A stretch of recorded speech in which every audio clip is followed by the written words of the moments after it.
പ്രതിരോധം പാളിയതോടെ സംസ്ഥാനത്ത് പകർച്ചവ്യാധി വ്യാപനം രൂക്ഷം. പകർച്ചപ്പനി ബാധിച്ച് ഇന്നലെ ആശുപത്രികളിൽ ചികിത്സ തേടിയത് 13,196 പേരാണ്. ഡെങ്കിപ്പനി, ഷിഗല്ല, എലിപ്പനി, മഞ്ഞപ്പിത്തം, മലേറിയ ബാധിതരുടെ എണ്ണവും ഉയർന്നു തന്നെ. പാലക്കാട് വീണ്ടും ഡെങ്കിപ്പനി മരണം സ്ഥിരീകരിച്ചു. കണ്ണൂരിൽ 2 പേർക്ക് കൂടി ഷിഗല്ല സ്ഥിരീകരിച്ചു.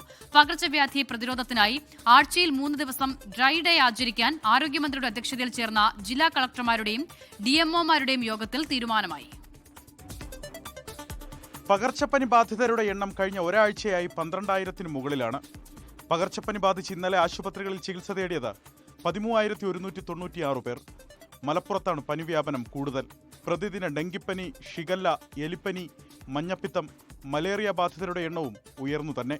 ഇന്നലെ ഷിഗല്ല സ്ഥിരീകരിച്ചത് 8 പേർക്ക്, 52 പേർക്ക് ഡെങ്കിപ്പനി, 85 പേർക്ക് ചിക്കൻ പോക്സ്, 11 പേർക്ക് എലിപ്പനി, 5 പേർക്ക് മലേറിയയും ഇന്നലെ സ്ഥിരീകരിച്ചു. കോഴിക്കോട് വളയത്ത് ഇതര സംസ്ഥാന തൊഴിലാളിക്ക് ഇന്ന് മലേറിയ സ്ഥിരീകരിച്ചു. 22 പേർക്ക് മഞ്ഞപ്പിത്തവും 2 പേർക്ക് ടൈഫോയിഡും ഒരാൾക്ക് അമീബിക് മസ്തിഷ്ക ജ്വരവും ഇന്നലെ സ്ഥിരീകരിച്ചിട്ടുണ്ട്. ഒരു മഞ്ഞപ്പിത്ത മരണവും ഇന്നലെ റിപ്പോർട്ട് ചെയ്തു. പാലക്കാട് കരിമ്പുഴ സ്വദേശി ജിജോ മോഹൻ ഡെങ്കിപ്പനി ബാധിച്ചു മരിച്ചു. പെരിന്തൽമണ്ണയിലെ ആശുപത്രിയിൽ ചികിത്സയിലിരിക്കെയാണ് മരണം. പാലക്കാട് ജില്ലയിൽ 5 പേരാണ് ഇതുവരെ ഡെങ്കിപ്പനി ബാധിച്ചു മരിച്ചത്.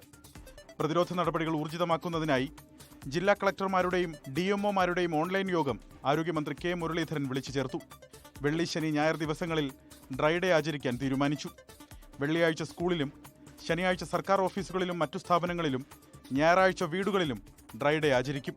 ഷിഗല്ല ഉൾപ്പെടെയുള്ള മറ്റു പകർച്ചവ്യാധികൾ തടയുന്നതിനൊപ്പം ഡെങ്കിപ്പനി പടരാതിരിക്കാനുള്ള മുൻകരുതലുകൾ സ്വീകരിച്ച് പ്രതിരോധ പ്രവർത്തനങ്ങൾ സ്വീകരിക്കണമെന്ന് മന്ത്രി നിർദ്ദേശം നൽകി. 24 തിരുവനന്തപുരം.